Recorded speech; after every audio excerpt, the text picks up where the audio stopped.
Andrij Dobriansky, who's back with us here in New York, has been terrific, giving us a perspective from Ukraine, works at the Ukrainian Congress of America. Let me start where Libby ended there on the minerals deal, because there have been some reports this afternoon, Reuters, for example, saying, to Libby's point, it could be signed really, really soon. So with Zelensky's comments coupled with that, maybe we do get it before the speech tonight. What do you think? I've been hearing from the Ukrainian side that people have been working round the clock. So I don't know if they're actually adjusting the language of the minerals deal, because as we heard from the Secretary of Treasury, it was all worked out. All that we needed are the signatures. But something's been being worked out between the White House and Ukraine over the last 24 hours very intensively. And it seems like we can get over what happened on Friday. Yeah. What did it take to get over it? Was it the tone from Zelensky, you think, is what the White House wanted? From Ukraine's point of view, do you know what they were thinking about and how they chose to change things strategically over the last day or two? It's definitely not the tone from the White House. We saw J.D. Vance speak about it. We've seen numerous people from Congress speak about it. Nobody really apologizing to a country at war.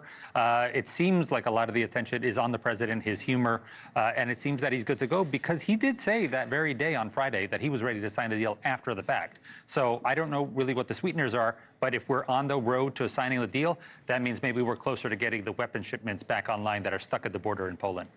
Weapon shipments back online. Let's talk about that. That's very important, yeah. Yeah, because the news last night was the pause in military aid. So let's put it all together if we can.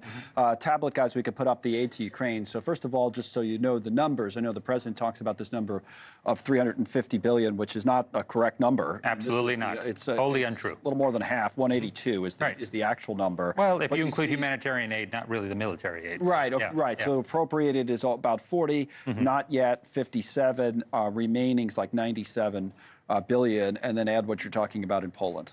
Well, what's happening in Poland is that yesterday we got the order publicized in the news that not only are weapons not coming from the United States to Poland, but arms, munitions that are ready in Poland, ready to cross the border. A full stop order was given, and none of that was transmitted. Because I was wondering if there would be a lag effect on all of this, but that would suggest that maybe the effect would be almost immediate. It was immediate, and what we really heard was from the Prime Minister of Poland, who said, listen, you're coming through my country. You don't even tell me that you're pulling a full stop. I thought we were NATO allies here. Yeah, so there was zero communication, and especially Ukraine's allies, America's allies, were all caught off guard at this action. So did Zelensky give on anything that you know of in terms of the minerals deal? In other words, Trump kind of put the screws to him on that with the aid, as he's given in a little bit more than he had the other day, maybe? Again, the minerals deal is an agreement to have an agreement. It's a framework agreement. We're not even at the hard part of that agreement. What really needs to happen is the weapon shipments continue on into Ukraine.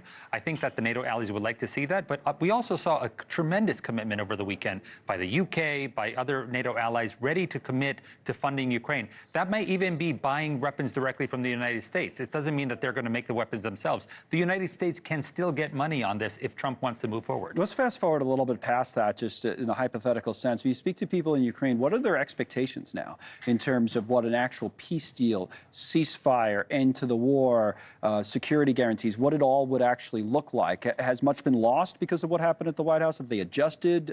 What's the thinking over there? The peace deal plan has always been, let's get as many countries on board as possible to back this. So even apart from security guarantees, they're looking at other countries to back a peace deal. That's why we all gathered in Switzerland this summer for a peace deal. We've had peace summits in Saudi Arabia.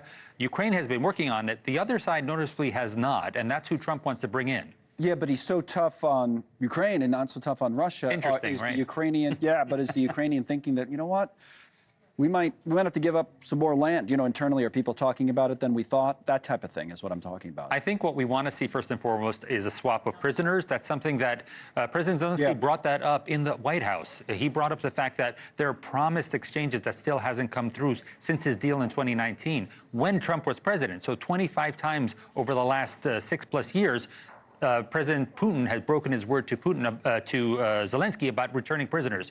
There's also the issue with the energy plants constantly being targeted. Yeah. I remind everybody that Chernobyl was targeted last week. Yeah, that wasn't long ago at all. Yeah, you're right, it was just last week. That's a huge hole. The International Atomic Agency just put out a statement that's going to take weeks for them to seal that up. It's a huge hole. It looks tiny because that's the biggest building ever to be moved over something, but it's still going to take time to seal that up. And the rocket attacks do not stop. There were 100 drone attacks just last night. Wow. Andrij, thank you for coming in again. We appreciate it with the perspective from Ukraine. Now,